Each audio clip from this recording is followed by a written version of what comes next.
이 시간 저희들에게 주신 하나님의 말씀은 갈라디아서 4장 3절부터 6절까지입니다.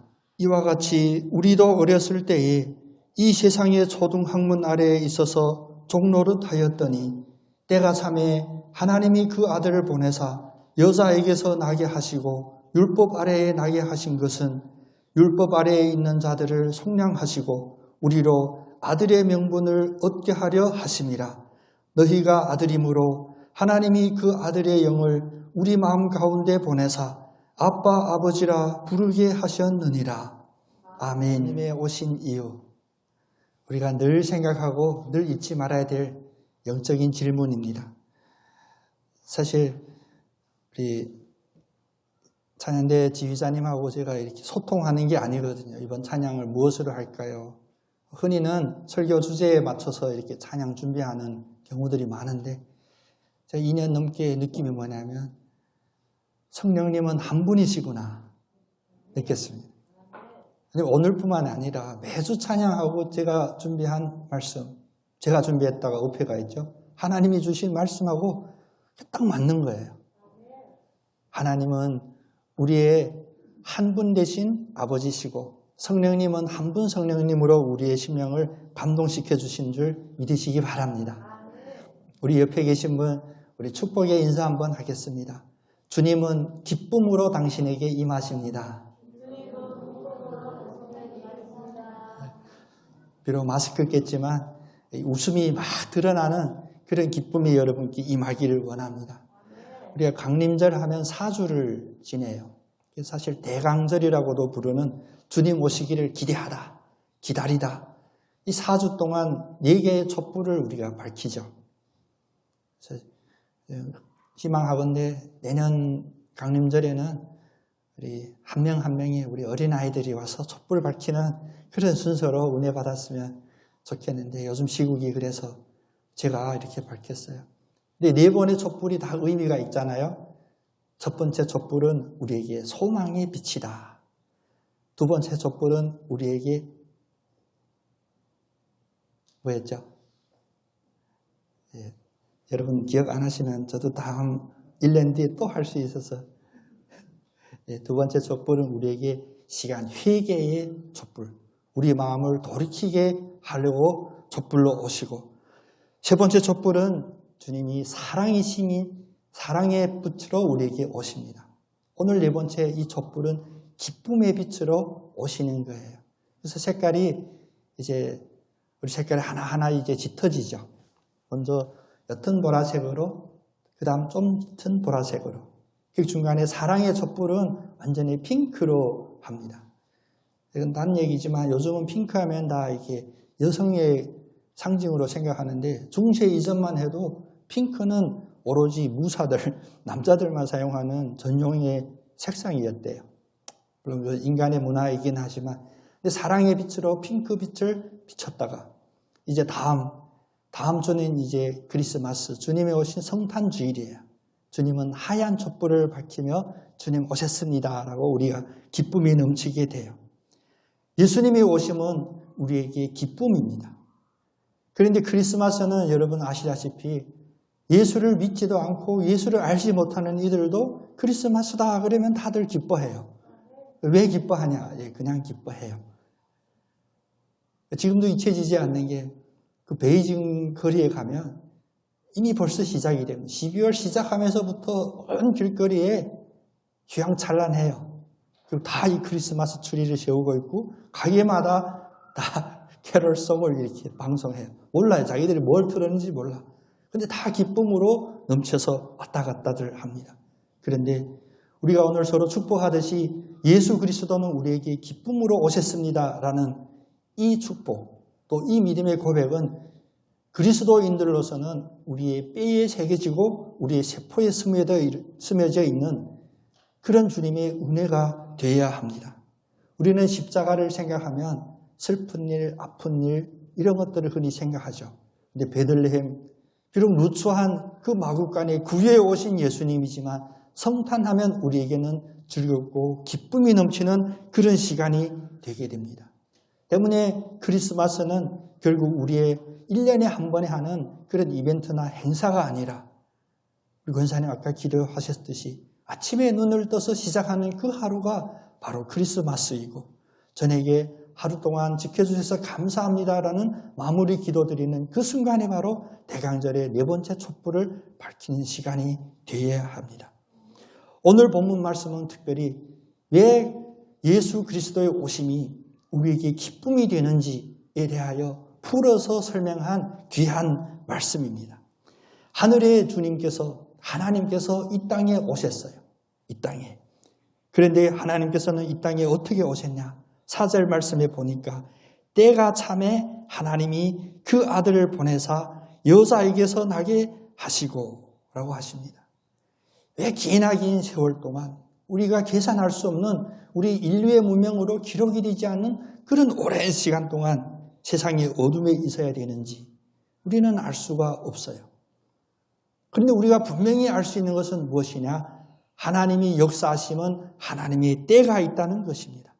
하나님은 결코 늦게 오시거나 지체하시거나 생각을 바꾸시는 그런 하나님이 아닙니다. 인간들은 가끔은 우리들에게 예상치 못한 일들이 있게 되면 뭐라고 표현합니까? 우연이다 라고 해요. 그런데 창조주이신 하나님에게는 우연은 없습니다. 오직 하나님에게는 하나님이 태초부터 정하신 그 모든 계획들이 때에 따라서 하나님의 뜻대로 하나하나 이루어지는 것입니다. 세상은 무엇을 가장 큰 근거라고 하냐? 과학이라고 하거든요. 과학은 무엇이냐? 반복되게 생기는 그런 일에 대하여 정리하는 것이 과학이에요. 그런데 세상에는 반복되게 일어나는 일뿐이 아니라 딱 한 번만 일어나는 일들도 많이 있습니다. 그러면 세상의 학문에서는 그런 일들을 무엇이라고 이야기하냐? 좀 작다고 느껴지는 것, 나에게 충격이 덜하다고 느껴지면 우연이라고 표현하고 엄청 충격이 크다. 그러면 뭐라고 표현하냐면 기적이라고 해요. 다시 말하면 딱 한 번만 일어나는 큰 일들을 기적이라고 하는데 하나님이 하시는 하나하나의 일들은 다 기적인 줄 믿으시기를 바랍니다. 때가 참에 하나님께는 분명히 때가 있습니다. 예수 그리스도가 우리의 마음에 오는 것도 때가 있고 우리 어린아이가 태어나서부터 부모님의 품에 안겨 세례받는 그 세례의 때도 하나님의 때고요. 나이 60 다 되고 70 다 돼서 그때야 예수 믿겠습니다라고 고백하는 이도 늦었다가 아니라 하나님의 때가 있는 것입니다. 심지어 임종을 앞두고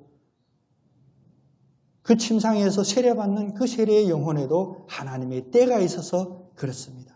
좀 더 일찍이 했던 걸, 좀 더 잘했던 것, 그런 것은 우리의 계획이고 우리의 계산법이지만 하나님은 분명히 하나님의 때에 따라 한다는 것입니다. 그러면 하나님의 때에 따라 움직이시는 이 큰 섭리 안에서 예수 그리스도가 태어난 이 때는 어떤 때일까? 3절 말씀을 보면 이렇게 시작하죠. 우리가 어렸을 때에 이 세상의 초등학문 아래에 있어서 종노릇 하였더니 예수 그리스도가 우리에게 오신 그때가 바로 이 이유 때문입니다. 우리가 아직 어렸고 세상의 초등학문에 있어서 죄의 어둠에 종노릇 하였던 때였습니다.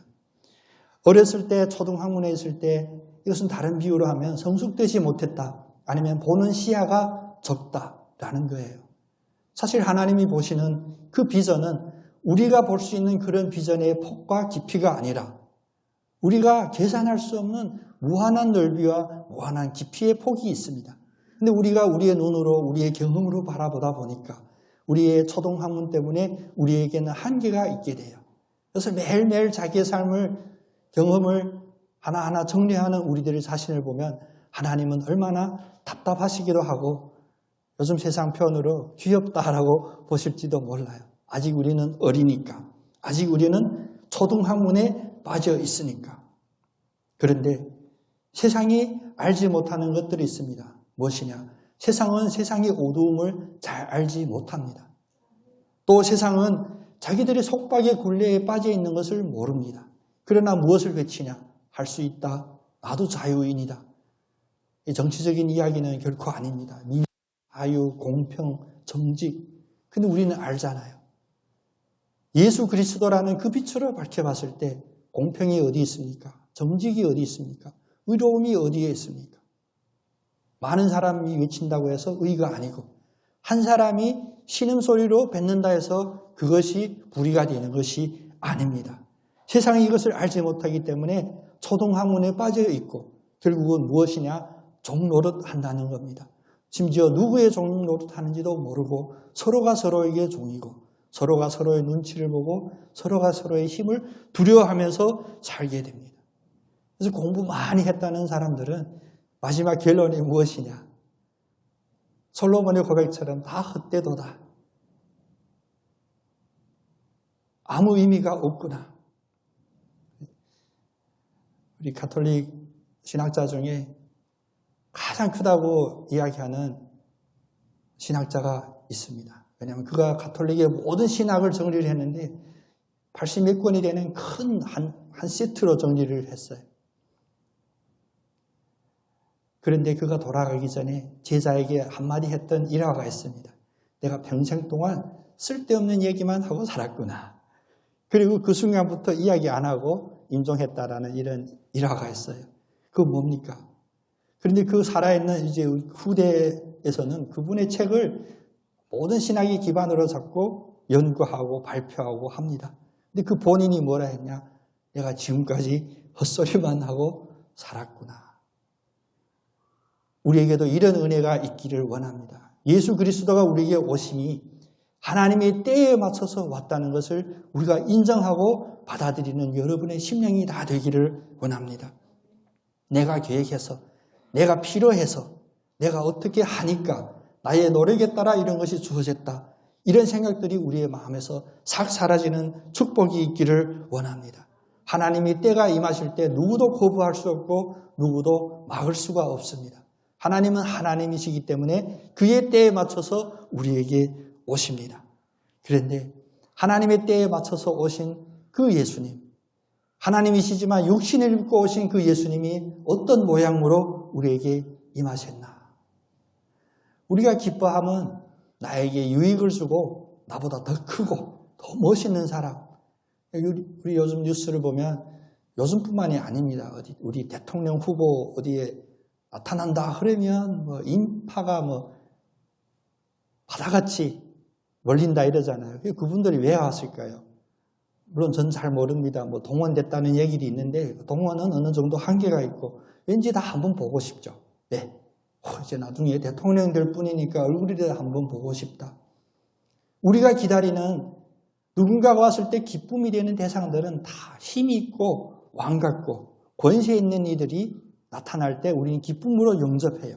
그런데 하나님의 때에 하나님이 실행하시는 그 일을 보면 4절 말씀에 보니까 여자에게서 태어나시고 우리는 공중에서 구름 타고 내려오면 번개치고 우리가 울고 땅이 진동하면서 오면 얼마나 멋있겠어요. 봐라, 저것이 바로 내가 기다리던 구수시다. 그래야 우리에게 멋이 될 텐데 우리와 똑같이 여자에게서 태어납니다. 이 말은 다른 말로 무엇이냐? 하나님은 진짜 사람으로 우리에게 다가오셨다는 이야기예요. 거기에 더하여 하나님이 그 아들을 보내실 때 1절에 보면 율법 아래에 나게 하셨다라고 합니다. 이거 매우 중요한 이야기예요. 하나님이 우리에게 오셨을 때 똑같이 율법으로 나셨다는 겁니다. 하나님은 원래 율법의 왕이시고 율법의 제정자이시고 율법에 따라 판단하시는 재판관이신데 그분이 우리에게 오셨을 때는 오히려 율법 아래에 우리에게 오셨다고 합니다. 빌립보서 2장 8절에 보면 사람의 모양으로 나타나사 자기를 낮추시고 죽기까지 복종하셨으니 곧 십자가에 죽으심이라. 죄 없으신 분이 우리의 자리에 오는데 우리의 모습 그대로 오시고 우리와 똑같이 율법 아래에 오셨다는 것, 이것이 얼마나 우리에게 큰 복음인지 모릅니다. 예수님이 우리에게 가까이 오실 때 심판관으로 오시고 채찍을 들고 법전을 들고 율법이라고 하는 엄청난 법전을 들고 따지기로 마음 먹고 우리에게 다가오셨다면 우리에게는 그것이 복음이 아닙니다. 왜냐? 그 순간 우리는 우리의 죄 때문에 받아야 될 마땅한 징벌을 받아야 되기 때문입니다. 그런데 예수님은 그렇게 오시지 않았어요. 똑같이 여자에게서 나고 율법 아래 우리에게 오셨습니다. 지금 이 자리, 이 순간에도 혹시라도 내 마음에 걸리는 어떤 실수 때문에 또 내 마음에 있는 어떤 상처 때문에 힘들어하고 외로워하시는 분 계십니까? 소망을 얻으시기 바랍니다. 기쁨을 얻으시기 바랍니다. 예수님도 우리와 똑같은 몸으로 오셨고 우리의 모든 것을 이해하실 수 있는 그런 모습을 우리들에게 눈으로 보여주셨습니다. 요한일서 3장 16절에 보면 예수가 우리를 위하여 목숨을 버렸으니,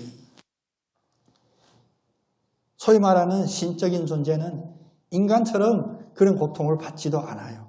신적인 존재는 구름을 타고 왔다가 구름 타고 가고 바람같이 사라질 수도 있습니다. 그런데 하나님이 우리에게 오셨으면 소위 이 세상에 말하는 모든 종교와 달리 유일하게 우리와 똑같은 육신이 입고 오셨고 우리의 질고를 그대로 짊어지기 위하여 오셨고 우리에게 어떤 소망을 줬냐?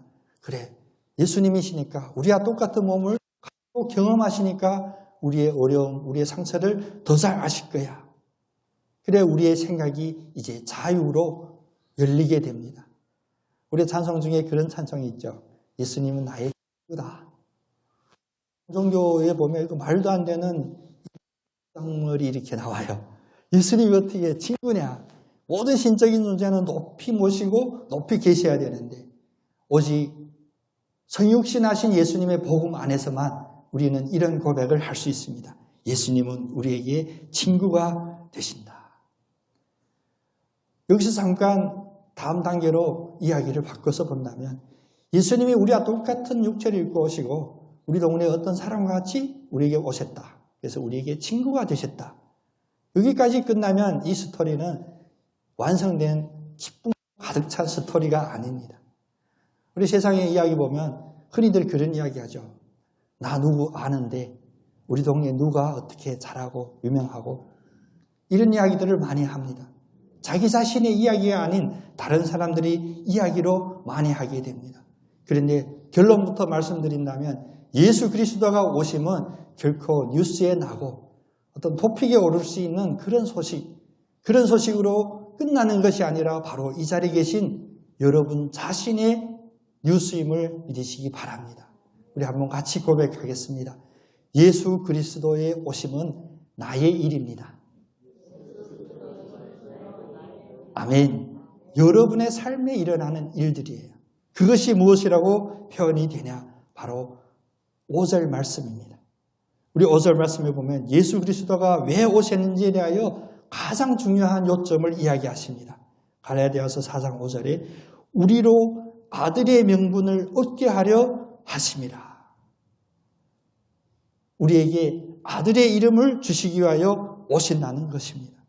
예수 그리스도가 오시면 옆집에 일어난 그런 이야기가 아니라 바로 나에게 하나님의 아들이라고 하는 하나님의 딸이라고 하는 이 이름을 주시기 위하여 오셨다는 것입니다. 이것이 바로 복음의 핵심입니다. 아들의 명분을 받는 것하고 아들의 명분을 받지 못한 것하고 어떤 차이가 있을까? 우리가 매일매일 누구를 만난다 할지라도 그것이 내가 종의 신분이라고 한다면 그 속에는 기쁨이 있을 수 없습니다. 자유가 있을 수가 없습니다. 그리고 남는 것 없습니다. 아마 따지려면 최저임금 협상이나 하고 또 언제 잘리지 않을까 갑질당하는 그런 관계에 있을 수밖에 없습니다. 그러나 이제 하나님을 나의 아버지라고 고백하면 그런 관계가 아니라 이제 나는 아버지의 것이 나의 것이 되고 아버지의 진실한 사랑을 받는 그런 입장으로 바뀌게 됩니다. 그래서 아버지라고 생각할 때마다 기쁨이 넘치고 루터는 아버지 생각할 때마다 그래요. 그냥 어려서부터 엄격한 아버지가 혼내고 회초리 들고 그래서 하나님 아버지 할 때마다 마음에 평안이 있는 것이 아니라 그 육신의 아버지가 떠올라 힘들었다고 고백해요. 언제까지? 예수 그리스도가 오시니 아들의 명분을 주시기 위하여 오셨다는 이 말씀을 확실히 깨닫기 이전까지 루터가 어느 날 깨달았습니다. 예수님이 오심은 나에게 엄청나게 근엄하고 야단치시는 교사 그런 대상을 안겨 오신 것이 아니라 나의 참 아버지가 되심을 믿고 나서부터 하나님 아버지를 외칠 때마다 마음에 평안이 있었다고 합니다. 이것이 바로 아들의 명분을 받은 자의 축복입니다. 그리고 어떤 것도 두려움을 밀어낼 수 있는 의지가 됨이 바로 아버지라고 부르는 그 아버지의 아들이라고 하는 명분입니다. 세상에는 우리 힘으로 해결할 수 없는 것들 너무나 많이 있습니다. 그래서 답답합니다. 세상은 금수저, 흙수저 따지기도 하죠. 그런데 우리가 얼마나 큰 수저를 들어야 이 세상 70억 인구 중에 가장 큰 금수저가 되겠습니까? 한계입니다. 그런데 이 세상 만물, 우주 만물을 만드신 하나님이 나의 아버지다 라고 하는 이 명분을 우리가 얻었다는 것입니다. 그래서 대강절, 크리스마스 이때 내가 어떤 선물을 받을까 혹시 모릅니다. 이번 크리스마스는 서로 선물을 주고받을 수 없는 상황일 수도 있어요. 그런데 우리가 분명히 받아야 되는 것은 심지어 표현이 좀 과격합니다만 빼앗으면서라도 소유해야 될 선물이 하나 있습니다. 그것은 뭐냐? 그것이 바로 내가 하나님의 자녀라는 이 상속권을 마음껏 누리는 그 선물입니다. 남들이야 믿든 말든 조롱하든 말든 한번 확신 있게 힘 있게 한번 고백해 보겠습니다. 나는 하나님의 자녀입니다. 나는 하나님의 상속권을 받았습니다. 아멘. 요즘 우리 자본주의 사회다 보니까 이 상속권 이런 용어를 써야 기분이 좋아요. 아버지의 모든 등기부등본 다 내 이름을 바뀐다 이러면 할렐루야 다 좋습니다. 그것보다 더 큰 아버지의 모든 것이 다 나의 것이다 라는 것이 바로 상속권입니다. 이것이 우리의 약속이 되고 축복이 되니 우리의 마음속에 얼마나 기쁨으로 넘치겠습니까? 더 기쁨이 되는 것은 아버지의 상속권을 받는 이 이유가 아버지가 약간 불편할 때마다 내가 얼른 다가가서 기쁘게 해드리고 잘 모셔서 받는 그런 공로 때문에 받는 상속권이 아니라 우리가 아버지께로부터 이 상속권을 받는 딱 하나의 요구가 있다면 그것은 무엇이냐? 바로 우리의 손을 내미는 것이에요. 아버지 주세요. 내가 탕자로 돌아왔을지라도 내가 건강하고 힘있고 그럴 때 세상에 막 살다가 다 망하고 깨지고 부서져서 겨우 아버지라고 부를지라도 아버지라고 부르고 손 내미는 우리들에게 바로 하나님의 이 모든 축복의 상속권을 우리에게 주신다는 것입니다. 로마서 8장 17절에 보면 자녀이면 또한 상속자 곧 하나님의 상속자요 그리스도와 함께한 상속자이니 라고 하셨습니다. 우리가 하나님 앞에 상속권을 받을 수 있는 유일한 단 하나의 조건은 무엇이냐? 바로 믿음입니다. 하나님을 나의 아버지로 믿는 그 믿음. 그 안에는 구원이 있고 그 안에는 사랑이 넘치다고 하는 이 믿음만이 우리가 이 상속권을 받을 수 있는 조건이 됩니다. 그래서 갈라디아서 이제 4장 6절 오늘 읽었던 본문 마지막 말씀에 뭐라고 하셨냐? 예수 그리스도가 여자로 나셨고 율법 아래에 나셨는데 이 일이 우리들에게 무엇을 주냐? 동일하게 여자에게 나고 율법 아래 살았고 초등학문에 있었던 어린 아이와 같은 종로를 했던 우리가 이제 이 상속권을 이 명분을 받으면 너희가 아들임으로 하나님이 그 아들의 영을 우리 마음 가운데 보내주신다 라고 약속하십니다. 여러분에게 이미 하나님의 그 아들로 말미암아 그 아들의 믿음을 말미암아 우리 마음에 성령으로 인쳐주시고 내주해 계십니다. 하나님이 나와 함께 하신다 이러면 우리는 형상적으로 생각하기 쉽습니다. 그래서 우리가 쉽게 표현하듯이 우리 손잡고 간다. 바지끄댕이라도 잡고 뒤따라간다. 이렇게 표현하기가 쉬운데 하나님이 우리 안에 계시다, 내주하시다는 그런 외적인 관계, 수평적인 관계가 아닙니다. 내 안에 성령께서 들어오시면 이제는 내 마음에 내가 사는 것이 아니라 내 생각이 나를 움직이는 것이 아니라 바로 빛 되시고 생명 되시고 생기가 되시는 그 성령이 이제 나를 살게 하는 것입니다. 이런 의미에서 이제는 더 이상 내가 사는 것이 아니요 바로 그리스도 안에서 성령께서 사신다는 이 고백이 됩니다. 그래서 이런 고백이 세상의 기준으로 봤을 때 아깝지가 않은 거예요. 그럼 나는 어디 갔지? 나는 바로 그 크신 무한하신 하나님 안에 내가 포함되어 있는 것입니다. 이것이 바로 아들의 명분이고 내가 아빠 아버지라고 부를 수 있는 그 축복입니다. 생각해보니 제 육신으로도 아빠 아버지라 불러본 지 한참 됐네요. 아마 이 자리에 계신 여러분들도 많은 분들이 아빠 아버지 불러본 그런 경험들이 오래되실지도 몰라요. 근데 이 순간 이 대강절 마지막 주일 예수 그리스도의 오심을 기다리는 이 마지막 주일 예배 우리의 심령 깊은 속에서 아빠 아버지라고 부르는 그런 울부짖음이 모든 여러분의 마음 안에 다 있기를 원합니다. 아빠 아버지 혼내시는 아버지가 아니라 사랑의 아빠 아버지 때문에 크리스마스는 우리에게 기쁨이 됩니다. 우리가 아무리 힘들고 어렵고 눈물 나는 상황일지라도 세상에 육신의 부모님은 혹시 모릅니다.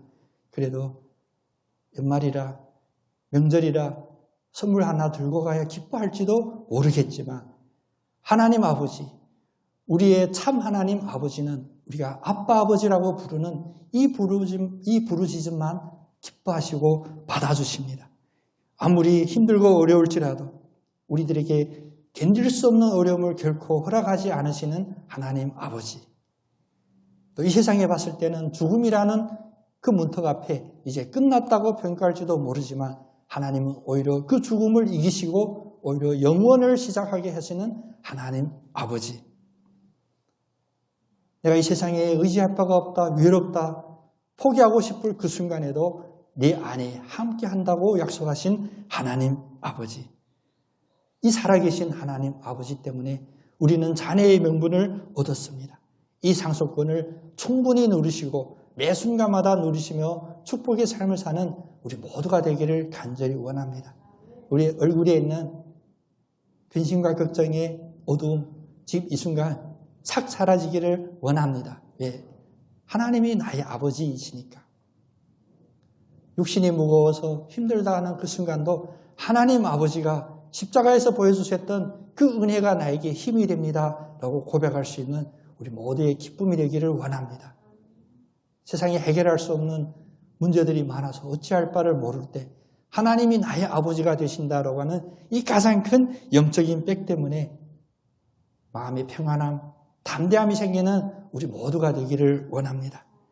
그래서 오늘 예배 마치고 또 이제 우리의 삶 속에서 사실 우리 삶 속에 매 순간마다 기도할 때 이런 믿음의 기쁨의 고백이 있었으면 좋겠습니다. 내 영이 아빠 아버지로 말미암아 기뻐합니다. 이런 고백을 항상 드리길 원합니다. 우리의 불평불만, 답답함만을 주님께 아뢰는 그런 기도가 아니라 나의 문제 구체적으로 하나님께 아뢰서 하나하나 해결해 주세요라고 하는 그런 기도가 아닌 기쁨의 차원으로 상승되고 기쁨으로 넘치는 기도드리는 우리 모두가 되기를 원합니다. 아빠 아버지라고 부르는 내 마음이, 영혼이, 내 생각이 기쁨으로 합니다라는 그런 고백 드리기를 원합니다. 우리의 마음속에 엄습하는 사람과 사람 사이에 오는 불신뢰, 의심, 또 두려움, 상처 이런 것들이 나를 주장하는 것이 아니라 아빠 아버지라고 부를 때 기쁨의 영이, 기쁨의 성령이 우리를 주장하는 축복이 있기를 원합니다. 세상은 아마 비웃을 수도 있어요.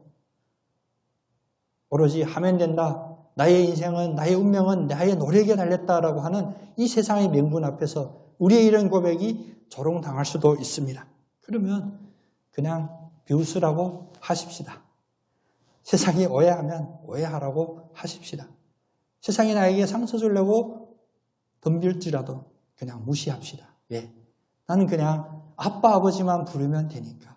아빠 아버지가 나의 모든 것을 다 아시니까. 거기에는 변명도 필요 없고 해명도 필요 없습니다. 오직 아빠 아버지라고 부르는 이 참 순진하고 간단한 믿음의 고백으로 나가는 우리 모두가 되기를 원합니다. 우리 영혼이 이삭과 같이 번제단에 자신의 태울 장작대미를 짊어지고 갈지라도 내 영이 아빠 아버지로 말미암아 기뻐합니다라는 고백으로 매일매일 승리하시는 여러분 다 되시기를 예수님의 이름으로 축복합니다. 기도드리겠습니다.